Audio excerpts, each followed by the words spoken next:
Assalamualaikum warahmatullahi wabarakatuh.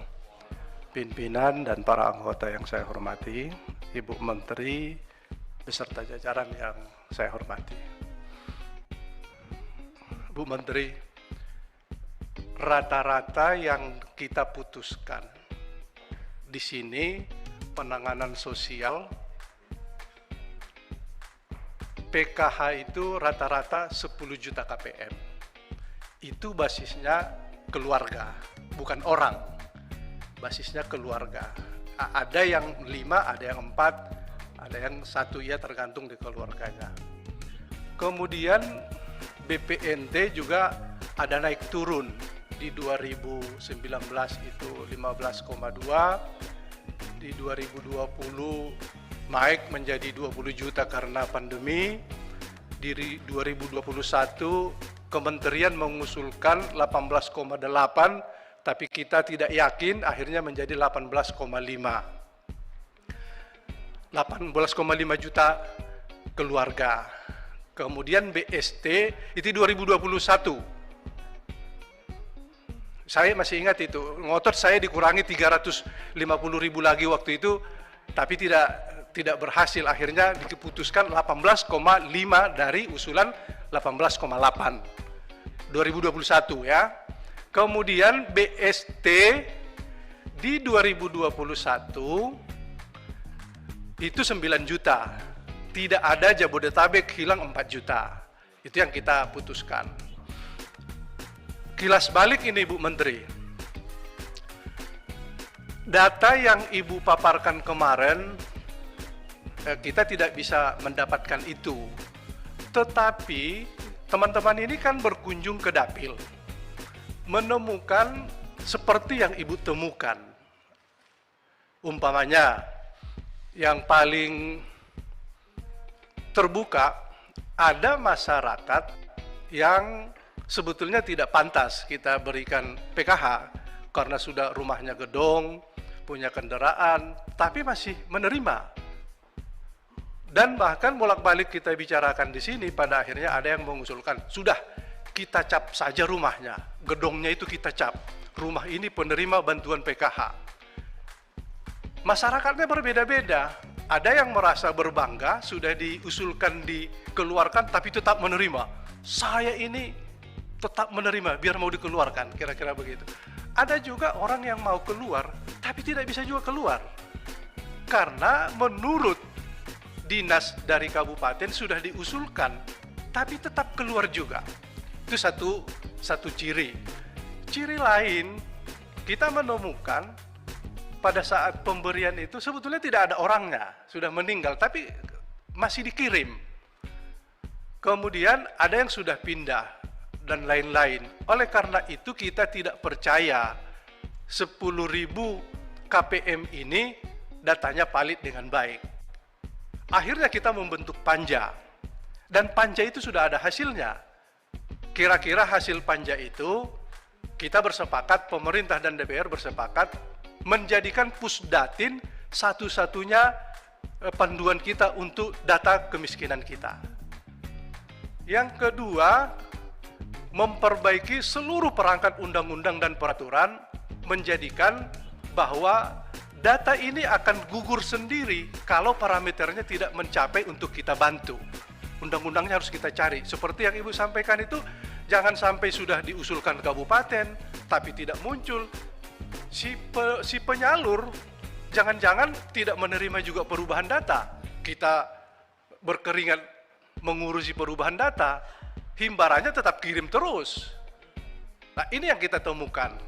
Saya melihat rekomendasi hasil panja ini belum dilaksanakan. Maka sangat bergembira kami teman-teman di sini, Ibu menemukan tidak valid datanya 21 juta. Kenapa bergembira? Ternyata kita ini tidak ada lagi rakyat miskin.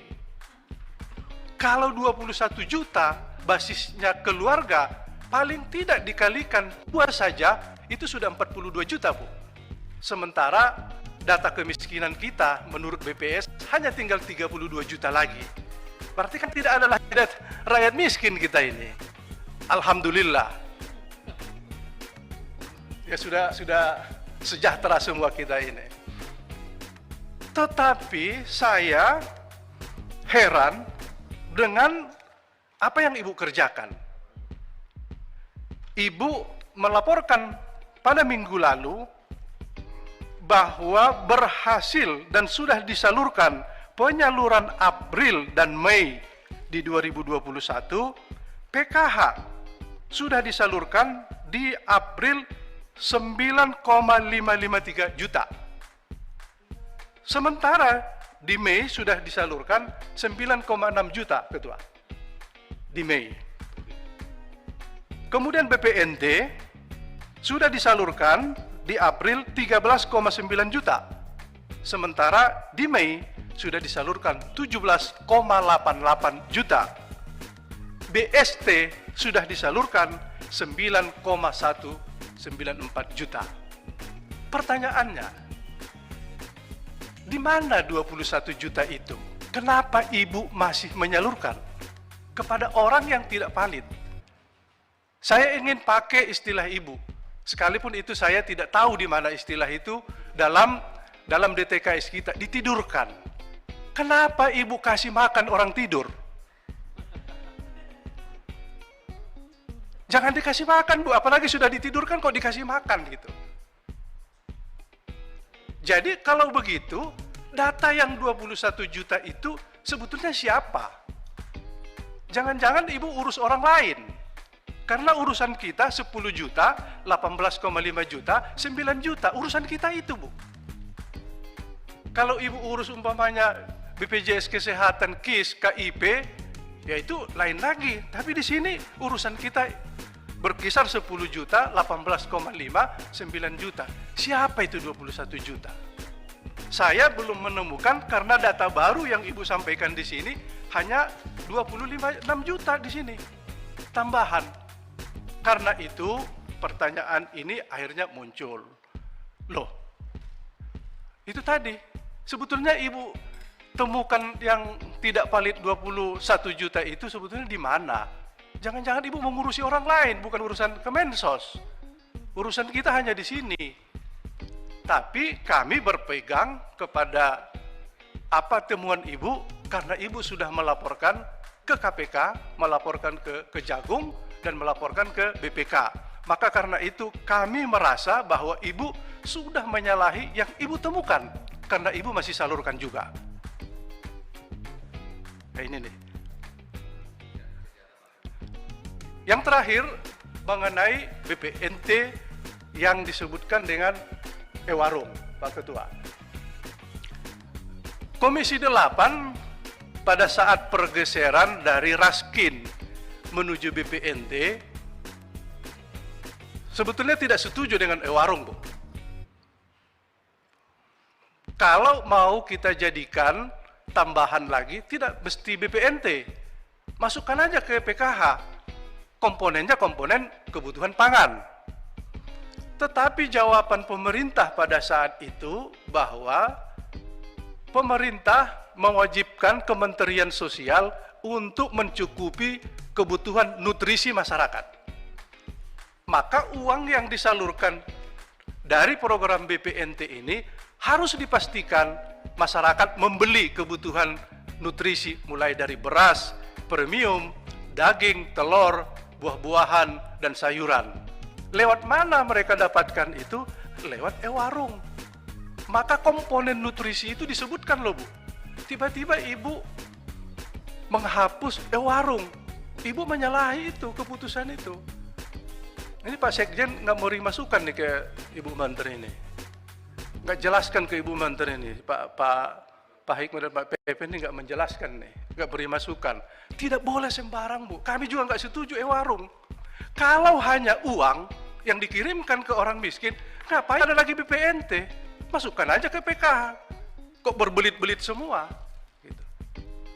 Nah, kalau mau Ibu hapuskan itu, sampaikan dulu di sini, karena berbusa-busa juga kita menyetujui itu. Hapus dulu itu peraturan mengenai kebutuhan nutrisi. Maka saya setuju dengan Pak Husni kemarin. Ya jangan karena tidak mampu mengelola Ewarung, rumah yang bagus ini Ibu membakar sendiri.